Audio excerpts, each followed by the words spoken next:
动手！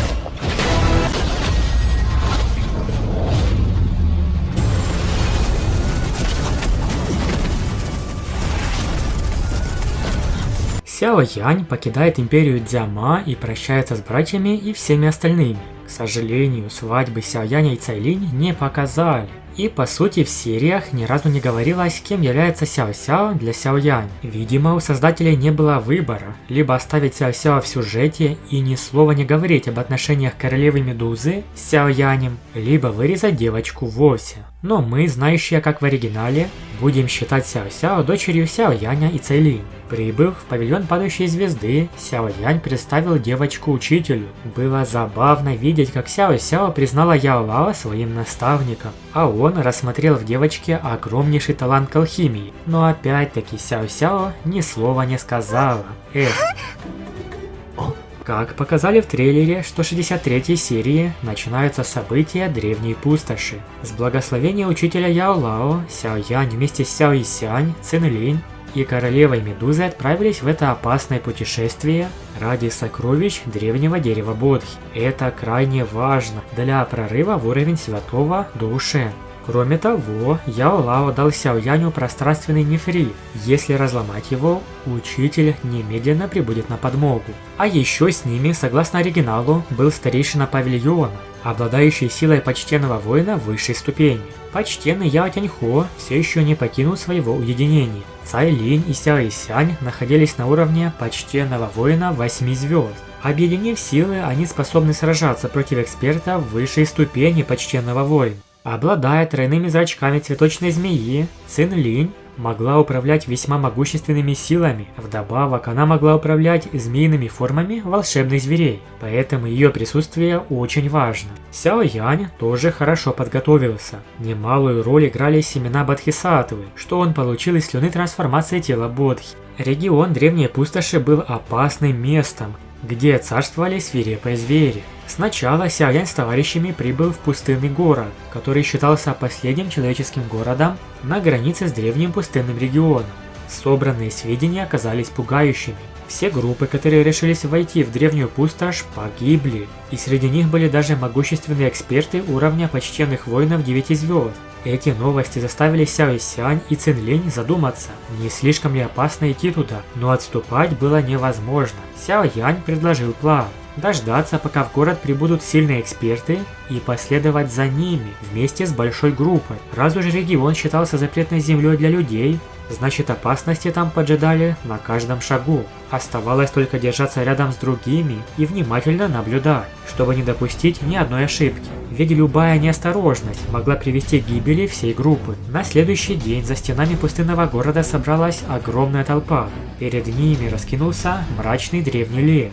Сяо Янь понимал, что большинство из этих людей движимы жадностью и что в запретном регионе даже сильнейшие могут погибнуть. Когда толпа наконец рванулась вперед, земля задрожала от тысяч ног. Сяо Янь только покачал головой. Они пойдут позже, когда первые смельчаки уже окажутся внутри. Через полчаса они последовали в лес, но стоило пересечь границу, как воздух пропитался запахом гнили. Сяо Исянь заметила ядовитый туман. Дело оказалось куда хуже. Это был не просто яд, а крошечные ядовитые черви, настолько мелкие, что их нельзя было увидеть. Люди впереди уже начали умирать от них, даже те, кто достиг уровня почтенного воина. Сяо Янь применил небесное пламя, выжигая паразитов из своего тела и помогая своим спутникам. Когда огонь вспыхнул над его головой, туман отступил, создавая защитный барьер вокруг их группы. Он понял, что одно только это препятствие уже погубит большинство участников похода, но для него и его соратников это был лишь первый шаг. В глубине леса их ждали еще более страшные испытания. И не только от местных свирепых зверей, но и враждебных фракций. Группа Сяо Яня продвигалась все глубже в древний пустынный регион. Ядовитый туман постепенно редел, и вскоре они выбрались из него. Перед ними открылся огромный горный хребет. Воздух был наполнен древней силой, а в самих горах чувствовались ауры свирепых зверей. Чтобы понять, где находится древнее древо Бодхисаттвы, Сяо Янь достал семя Бодхисаттвы. Оно указывало лишь примерное направление – на северо-запад, поэтому группа двинулась туда. Но стоило им перелететь через пропасть, как их атаковали звери, похожие на леопарда. Сяо Янь быстро расправился с ними, но понял, что летать здесь опасно. Слишком легко привлечь внимание сильнейших обитателей. Пришлось двигаться по земле.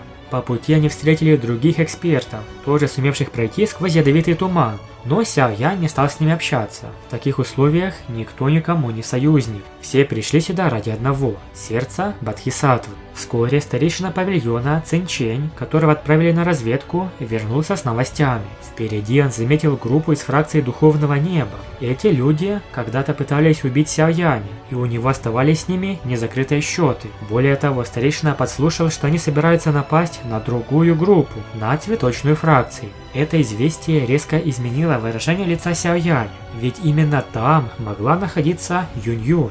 Он не мог позволить, чтобы фракция Духовного Неба причинила ей вред. Теперь их цель – уничтожить противников из фракции Духовного Неба. Цветочная фракция тоже не могла упустить шанс получить сокровища Бодхисаттвы. Их вела глава Юнь-Юнь. Она уже достигла уровня почтенного воина 8 звезд, и мы видим за ее спиной круг почтенного воина. К сожалению, они столкнулись с нападением врагов, а именно фракции Духовного Неба. Юнь-Юнь вместе с Налань Янрань на огромной скорости убегали от мощных соперников. Люди из фракции Духовного Неба предприняли подлую атаку, пока те разбирались со свирепыми зверьми, из-за чего старейшина Цинхуа погибла. Юнь-Юнь на 8 звезде была сильнейшей на данный момент. Но на стороне врагов находилось 2 эксперта уровня почтенного воина 9 звезд. Ситуация крайне сложная. Юнь-Юнь уже готовилась ценой жизни сдержать противников, чтобы Налань Янрань и остальные сумели сбежать. Будучи главой фракции, она взяла всю ответственность на себя. Однако в тот же миг около 10 человек окружили их, прерывая всякие пути к отступлению. Среди них, к удивлению, был и Яхуа Линзюн, который ранее пытался убить Сяо Яня. Лю Цан, заместитель главы фракции Духовного Неба, отдал приказ убить всех, кроме Юнь-Юнь и Налань Янрань. Эксперты цветочной фракции высвободили Доуци и ринулись в атаку. Юнь-Юнь тоже защищалась. Могучая Доуци вырвалась на волю, поразив эксперта фракции Духовного Неба и заставив его харкать кровью. Следом атаковали 2 эксперта, вынуждая ее застрять в битве. Однако подлая атака другого противника заставила Юнь-Юнь выплюнуть кровь, и она сильно ударилась о крепкую скалу.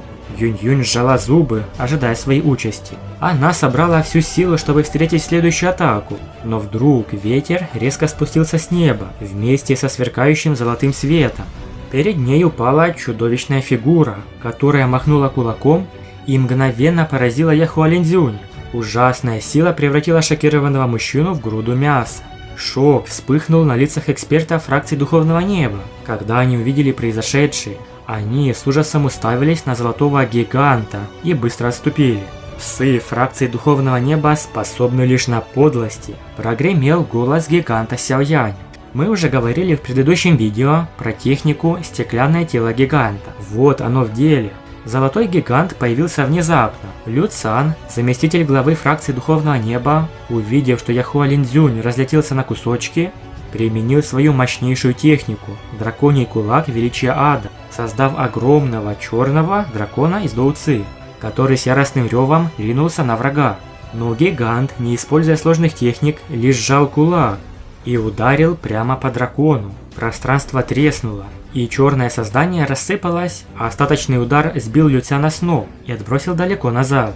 Мощь гиганта явно соответствовала уровню почтенного воина 9 звезд 2 этапа, что было выше сил Лю Цяна. Разъяренный, он приказал всем атаковать вместе. 10 почтенных воинов, включая старейшин, выпустили свои техники одновременно. Но золотой гигант, как металлическая статуя, пошел прямо навстречу, разрывая пространство ударами. Все техники были уничтожены, а бойцы фракции Духовного Неба, кроме Лю Цяна и старика в бамбуковой шляпе, рухнули на землю, истекая кровью и теряя сознание. Лю Цян в панике кинулся бежать, но не успел.